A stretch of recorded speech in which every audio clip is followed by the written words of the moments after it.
اللهم رب الشهر رمضان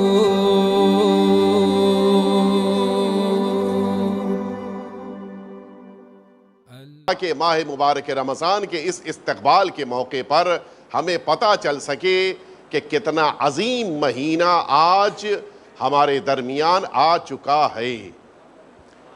ارشاد حضور ختمی مرتبت حضرت محمد مصطفیٰ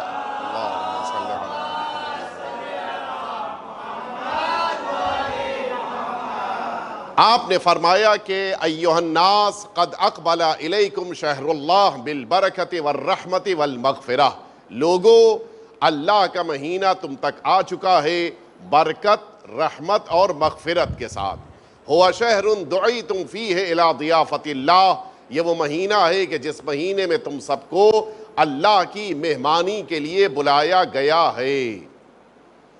ابھی علی رضا صاحب شاید نہیں دکھائی دے رہے نا، اللہ انہیں شفا دے۔ علی رضا صاحب کے ولیمے میں اگر آپ سے یہ بات کہی جاتی کہ آپ کی دعوت ہے تو دوست کیا پوچھتے؟ پہلا سوال یہ ہوتا کہ یہ بتاؤ کیا کھلاؤ گے، یہی تو ہوتا ہے نا۔ دنیا کی مہمانی میں تصور یہ ہے کہ کھلایا کیا جائے، کہ جو ہمارے ڈونگری میں کہا جاتا ہے کہ کنگ آف بریانی دہلی دربار سے بلا کے منگا کے ہم آپ کو بریانی کھلا دیں گے۔ تو دنیا کی مہمانی کا طریقہ یہ ہے کہ بلا کر کھانا کھلایا جاتا ہے، اور اللہ کی مہمانی کا انداز یہ ہے کہ اللہ بلا کر نہ صرف یہ کہ کھلاتا نہیں ہے بلکہ کھانے پر بھی پابندی ہے، پینے پر بھی پابندی ہے۔ نہ کھانا ہے نہ پینا ہے، لیکن ایک شے جو اللہ اس مہینے میں مہمان بنا کر دیتا ہے اس کا مقابلہ دنیا والے نہیں کر سکتے۔ دنیا والے مہمان بلا کر وہ چیز دیتے ہیں کہ جو شکم میں جانے کے بعد 2-4 گھنٹے کے بعد ختم ہو جاتی ہے، لیکن اللہ ماہ مبارک رمضان میں اپنا مہمان بنا کر رحمت، برکت اور مغفرت جیسی عظیم نعمت دیتا ہے جو 2-4 گھنٹے میں نہیں قیامت تک باقی رہتی ہے۔ تو اب آپ ذرا سوچئے کہ اگر اللہ کے اس مہینے میں آپ کو مہمان بنایا گیا ہے تو کیا دینے کے لیے رحمت، برکت اور مغفرت۔ یہ تفصیلی گفتگو ہے کہ کس طرح سے رحمت ملتی ہے، کس طرح سے برکت ملتی ہے اور کس طرح سے مغفرت ملتی ہے، لیکن میں اس سلسلے میں عرض کروں کہ یہ جو اللہ کی مہمانی کا مہینہ ہے اس میں ایک بات کا ہمیں خاص خیال رکھنا ہے۔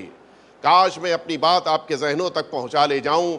دیکھیے، مہمانی کے اپنے تقاضے ہوتے ہیں اور اس مہمانی کے اپنے جلوے ہیں۔ آپ غور کیجئے، اگر آپ تک یہ خبر آ جائے کہ آپ کو مثلاً پی ایم نے اپنے وہاں بلایا ہے، آپ کو تاریخ پتہ ہے، پی ایم او سے فون آ چکا ہے، آپ کو اس تاریخ میں پی ایم سے ملاقات کرنے کے لیے پہنچنا ہے دہلی۔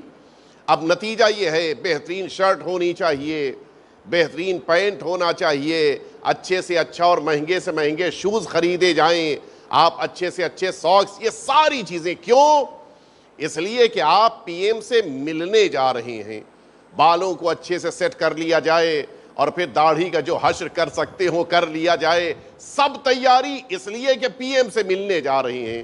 لیکن آپ انصاف سے بتائیں، جس سے ملنے جانے کے لیے آپ نے اتنی تیاری کی ہے، ان کے اقتدار کی کرسی کی کل عمر 5 سال کی ہے،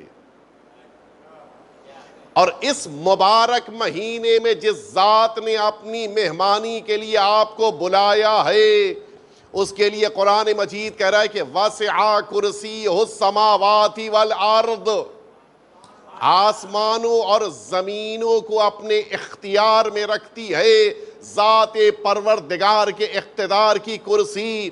اب اگر 2 گھنٹے کی مہمانی کے لیے اتنا آپ نے اپنے جسم کو سنوارا تھا تو 30 دن کی اللہ کی مہمانی کے لیے خود کو کتنا سنوارنا ہوگا۔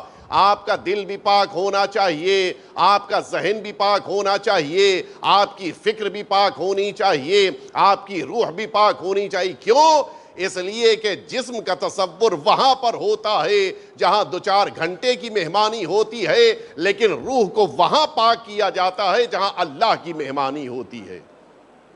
ہمیں اللہ کا مہمان بننا ہے، اور اس مہمانی کے لیے اپنے پورے وجود کو پاک کرنا ہوگا۔ ہمارے جسم کا ایک ایک حصہ پاک صاف ہونا چاہیے۔ آنکھیں پاک ہونی چاہیے، زبان پاک ہونی چاہیے، کان پاک ہونے چاہیے۔ توجہ ہے یا نہیں ہے؟